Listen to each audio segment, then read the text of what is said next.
Guys വീട്ടിൽ ചുമ്മാ ഇരുന്നപ്പോഴാണ് നമ്മുടെ ബഷീറിന്റെ പഴയൊരു പുസ്തകം കണ്ടത്. ഒപ്പം 2 മയിൽപ്പീലിയും കുറച്ച് മഞ്ചാടി കൂടി ഉണ്ടായിരുന്നു. അപ്പൊ അത് വെച്ചിട്ട് ഫോട്ടോസ് എടുക്കാന്ന് വിചാരിച്ചു. കയ്യിൽ ചാന്തൊക്കെ തേച്ച് സെറ്റ് ആക്കിയിട്ടുണ്ട്. അപ്പൊ നമുക്ക് വീഡിയോ എടുക്കാം. അപ്പൊ വീഡിയോ കണ്ടു നോക്ക്. Okay bye. ആരുടെയായിരുന്നു ഞാൻ കേട്ട പാട്ട്?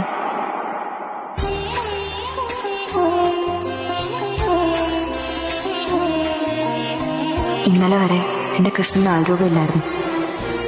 എന്നാൽ ഇന്ന് എനിക്കിഷ്ടപ്പെട്ടത് ആ പാട്ടാണ്. എവിടെയോ കേട്ടുമറന്ന ശബ്ദം പോലെ.